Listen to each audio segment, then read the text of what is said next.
ముఖ్యమంత్రి కేసీఆర్ కలలుగంటున్న బంగారు తెలంగాణ సాకారం కావాలంటే దివ్యాంగులను ఒక శక్తిగా మార్చుకోవాల్సిన అవసరం ఎంతైనా ఉందని శాసనసభాపతి మధుసూదనాచారి అన్నారు. ప్రపంచ వికలాంగుల దినోత్సవం సందర్భంగా వికలాంగుల హక్కుల జాతీయ వేదిక రాష్ట్ర కమిటీ సంయుక్తంగా హైదరాబాద్ నెక్లెస్ రోడ్లోని పీపుల్స్ ప్లాజాలో డిసేబుల్డ్ అవేర్నెస్ వాక్ 2017ను ఆయన ప్రారంభించారు. ఈ కార్యక్రమంలో సినీ దర్శకుడు అనిల్, ప్రముఖ వైద్యులు, డిసేబుల్డ్ ఫౌండేషన్ చైర్మన్ విజయభాస్కర్తో పాటు వందలాది మంది దివ్యాంగులు పాల్గొన్నారు.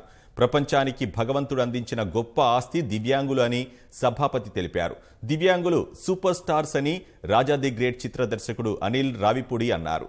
జీవితంలో మనకు ఏది ఎదురు రాదని మనమే ఎదురోడి తీసుకోవాలని దివ్యాంగులకు ఆయన సూచించారు.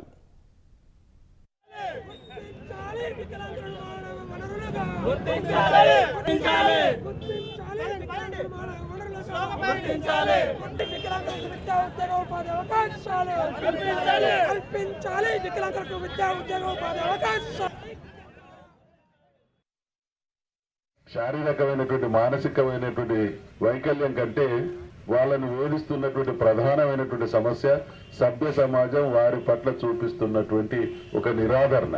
వాళ్ళని గౌరవించాలి, హక్కున చేర్చాలి అనేటువంటి సంస్కారం లేక కొన్ని సందర్భాల్లో వాళ్ళ వైకల్యం కంటే ఎక్కువ సాటివారు వాళ్ళని పెడుతున్నటువంటి ఇబ్బంది వాళ్ళను మనోవేదనకు గురి చేస్తున్నది. కాబట్టి నేను చూసినటువంటి ప్రపంచంలో, నేను చూసినటువంటి మానవ సమాజంలో అనేక రకాల మనుషులు ఉన్నప్పటికీ నేను చూసినటువంటి ఒక వైవిధ్యమైనటువంటి లక్షణం ఉన్నటువంటి సమాజం దివ్యాంగుల సమాజం.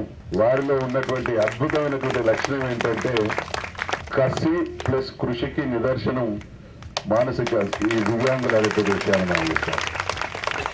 నేను పటాస్ చేశాను, దాంట్లో డెఫ్ అండ్ డమ్ వాళ్ళతో చేశాను. అలాగే సుప్రీంలో ఫిజికల్లీ ఛాలెంజ్డ్ వీళ్ళతో ఒక పెద్ద యాక్షన్ సీక్వెన్స్ చేశాను. అలాగే రాజా ది గ్రేట్ లో కంప్లీట్ విజువల్లీ ఛాలెంజ్డ్ సినిమా అంతా రవితేజ గారు యాక్ట్ చేశాను.